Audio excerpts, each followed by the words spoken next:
ایک بدو آیا، کہنے لگا یا رسول اللہ بوڑھا ہو گیا ہوں گناہ کرتے کرتے، کوئی ایسی خطا نہیں جو میں نے نہ کی ہو، کوئی ایسی غلطی نہیں جو میں نے نہ کی ہو، حرام کا پیسہ میں نے کھایا، سود کا پیسہ میں نے کھایا، غریبوں پر ظلم میں نے کیا، شرابیں میں نے پی، کوئی ایسا گناہ نہیں جو میں نے نہ کیا۔ حضور اب خود پہ شرم آنے لگ گئی ہے کہ او نادان تیری جوانی گناہوں میں گزر گئی، تیرا بڑھاپا گناہوں میں گزر گیا، ہے اور مرنے کے بعد اللہ کو کیا منہ دکھائے گا تو؟ اب تو اپنے نفس کو ملامت کرتا رہتا ہوں۔ اور نادان اگر مالک گدھے کو چارہ نہ ڈالے تو گدھا پورا دن باہر سے چر کر آتا ہے، شام کو نوکری مالک کی کرتا ہے۔ اور نادان کتنا نادان ہے تو، کتنا بدبخت ہے تو، اور کتنا ظالم ہے تو کہ تو کھاتا بھی اسی مالک کا ہے، نافرمانی بھی اسی کی کرتا ہے۔ بچہ دنیا میں صرف ایک ہی ہنر لے کر آتا ہے، وہ ہے رونا۔ بچہ رو رو کر اپنی ماں سے ہر بات منوا لیتا ہے۔ ہائے کتنا بدبخت نکلا میں، کتنا بد نصیب نکلا میں کہ میں رو رو کر اس اپنے رب سے اپنے گناہوں کی بخشش بھی نہ کروا سکا جو ایک ماں سے نہیں 70 ماں سے بھی زیادہ محبت کرنے والا۔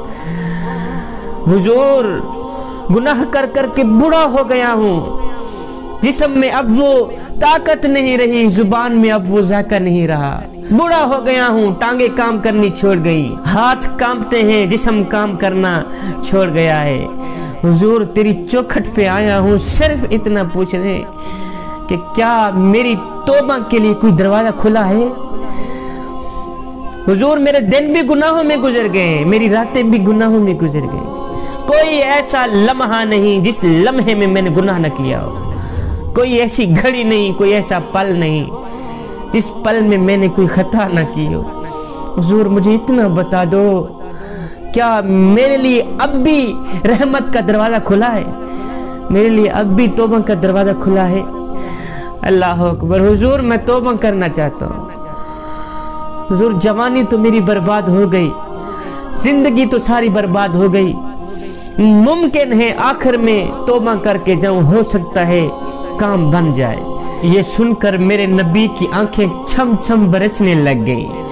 میرے نبی نے فرمایا بندے تیرا ایک بول تیری زندگی کی ساری کوتاہیوں کو دھو ڈالے گا، تیرا ایک بول کہ یا اللہ مجھے معاف کر دے تیری زندگی کی سارے گناہوں کو دھو ڈالے گا، تیری زندگی کی ساری خطاؤں کو دھو ڈالے گا، ساری غلطیوں کو دھو ڈالے گا۔ اے بندے اپنی آنکھوں سے خشیت کا ایک آنسو بہا لے، اور تیری آنکھوں سے نکلا ایک آنسو زمین پہ بعد میں جائے گا، اللہ تیری توبہ پہلے قبول فرما لے گا۔ میرا رب تجھے تانا بھی نہیں دے گا کہ اے بڈھے اب تو کیوں آ گیا ہے، جوانی میں کیوں نہیں آیا تھا، دانت ٹوٹ گئے، چشمے چڑھ گئے، کانوں میں آلے لگ گئے، لاٹھیاں ہاتھ میں لگ گئیں، اب تو آ گیا ہے توبہ کرنے، پہلے کیوں نہیں آیا؟ نہ نہ نہ نہ میاں ہرگز نہیں۔ کسی بھی وقت آ جا، جوانی میں آ جا، بڑھاپے میں آ جا، کسی بھی وقت آ جا، ایک بار کہہ دے یا اللہ میری توبہ ہے۔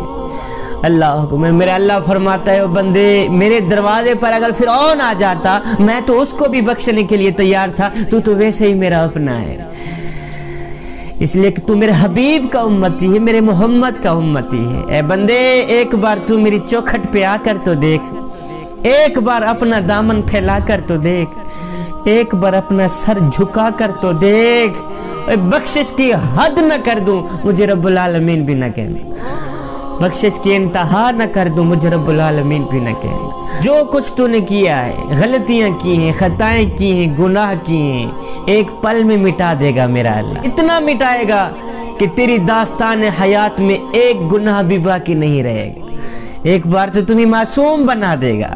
جو صرف روٹی کھانے کی لذت اٹھاتا ہو اسے کیا خبر کہ ذکر کی لذت کیا ہوتی ہے، جو نظریں اٹھانے کی لذت جانتا ہو اسے کیا خبر کہ نظریں جھکانے کی لذت کیا ہوتی ہے، جو ہر وقت بس لینا ہی جانتا ہو اسے کیا خبر کہ اللہ کی راہ میں دینے کی لذت کیا ہوتی ہے۔ صاحب یہ اندھی دنیا ہے، یہ دیوانوں کا شہر ہے، یہ احمقوں کا گھر ہے، دنیا کی نظروں میں جچ جانے سے نہ کسی مرد کا کام بنا ہے نہ کسی عورت کا۔ جوانوں، خدا کے لیے اللہ کی نظروں میں جچ جاؤ، اللہ کو اپنا بنا لو، اور جب رب تمہارا ہو گیا تو پھر سب تمہارا ہو گیا، پھر سارے مسئلے حل ہو جائیں گے، کوئی بھی مسئلہ باقی نہیں رہے گا، پھر کوئی بھی کام باقی نہیں رہے گا۔ کوئی ہمیں مانے یا نہ مانے، کوئی جانے یا نہ جانے، کوئی دیکھے یا نہ دیکھے، کوئی پوچھے یا نہ پوچھے، کوئی قریب کرے یا دور، محبت کرے یا نفرت۔ جوانوں، اگر ہمارا مسئلہ اوپر سے حل ہو چکا ہے تو سمجھ لینا کہ بس ہمارا کام بن ہی گیا۔ ایک لڑکی دلہن بنائی جا رہی تھی تو اس کی سہیلیاں کہنے لگی ماشاءاللہ بہت ہی خوبصورت لگ رہی ہے، بہت ہی اچھی لگ رہی ہو۔ یہ سن کر دلہن زاروں قطار رونے لگ گئی۔ کہا سہیلیوں، تمہاری نظروں میں جچنے سے میرا کام ہرگز نہیں بنے گا، تمہاری نظروں میں جچنے سے میرا کام ہرگز نہیں بنے گا، جب تک اس کی نظروں میں نہ جچوں جس کے گھر جا رہی ہوں۔ تمہاری نظروں میں تو میں جچ گئی، جب تک میں اپنے شوہر کی نظروں میں نہیں جچتی تب تک میرا کام نہیں بنے گا، تب تک میرا مسئلہ حل نہیں ہوگا۔ بازار میں ایک لونڈی فروخت ہو رہی تھی، کنیز فروخت ہو رہی تھی، لوگ آوازیں دے رہے تھے لونڈی لے لو، کنیز لے لو، لونڈی لے لو، کنیز لے لو۔ تو ایک بزرگ کا وہاں سے گزر ہوا تو اس بزرگ نے اس لونڈی کو خرید لیا۔ لوگوں نے کہا بابا جی آپ نے گھاٹے کا سودا کیا ہے، آپ نے نقصان کا سودا کیا، یہ لونڈی تو پاگل لگتی ہے، یہ تو کسی کام کی نہیں، کسی کھاتے کی نہیں، کوئی عقل مند لونڈی تو خریدتے۔ اس بابا جی نے کہا کوئی بات نہیں یارو، چل جائے گا کام۔ وہ بزرگ اللہ کا نیک بندہ اس لونڈی کو گھر لے کے آیا۔ آدھی رات کو جب اس بزرگ کی آنکھ کھلی تو کیا دیکھتا ہے کہ کنیز مسلح پہ بیٹھی رو رہی، وہ لونڈی مسلح پہ بیٹھی رو رہی، آنسوؤں کی لڑی رخساروں پہ بہ رہی، رو بھی رہی اور ساتھ میں کہہ بھی رہی کہ یا اللہ وہ محبت جو تجھے مجھ سے ہے میں اس کے واسطے سے تجھ سے سوال کرتی ہوں۔ حالانکہ کہنا تو یہ چاہیے تھا کہ یا اللہ وہ محبت جو مجھے تجھ سے ہے، لیکن اس نے کہا یا اللہ وہ محبت جو تجھے مجھ سے ہے میں اس کے واسطے سے تجھ سے ایک سوال کرتی ہوں۔ تو بستر پر لیٹے اس بزرگ نے ٹوکا، کہا اے لڑکی یوں کہو کہ یا اللہ وہ محبت جو مجھے تجھ سے ہے۔ لونڈی کہنے لگی چپ کرو، اگر میرے اللہ کو مجھ سے محبت نہ ہوتی تو مجھے مسلح پہ نہ بٹھاتا، تجھے بستر پہ نہ سلاتا۔ بے شک میرا اللہ مجھ سے ہی محبت کرتا ہے، اس لیے تو وہ مجھے مسلح سے اٹھنے بھی نہیں دیتا، اللہ ہو اس لیے تو وہ مجھے مسلح سے ہلنے بھی نہیں دیتا، کہتا ہے بس میرا نام لیتی وہ دل جو اللہ کی محبت سے خالی ہو چکا ہے۔ اگر دنیا اور آخرت میں عزت چاہتے ہو تو کی لذت اللہ کی بن چکا ہے۔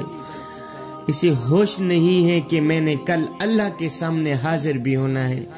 جوانوں، خدا کے لیے تھوڑی دیر کے لیے تو ہوش میں آ جاؤ، تھوڑی دیر کے لیے تو ہوش میں آ جاؤ۔ اور شراب میں غرق ہونے والے کو بھی ہوش آ جاتا ہے۔ اور نادانو، یہ کیسا نشہ ہے کہ 50 سال گزر چکے ہیں تمہیں ابھی بھی ہوش نہیں آیا کہ ہم کس طرف جا رہے ہیں، کس طرف بھاگ دوڑ کر رہے ہیں۔ جوانوں، یہ زندگی کے لمحے تمہارے لیے غنیمت ہیں، ان لمحوں میں اللہ سے اپنا معاملہ درست کر لو۔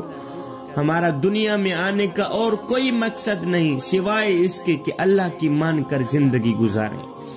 اللہ فرماتا ہے میرے بندے تمہیں اس لیے نہیں بنایا کہ خزانے کم پڑ گئے تھے اور تمہیں پیدا کر کے خزانوں کی کمی پوری کرتا، اس لیے نہیں بنایا کہ اکیلے میں میرا جی گھبراتا تھا اور تمہیں پیدا کر کے دل لگاتا، اس لیے بھی نہیں بنایا کہ میرا کوئی کام اٹک گیا تھا اور تمہیں پیدا کر کے وہ کام پورا کرتا۔ فرمایا نہ، اس لیے بنایا ہے کہ تم بس میرے ہی بن کر رہو، بس مجھ سے دوستی ہی کر لو۔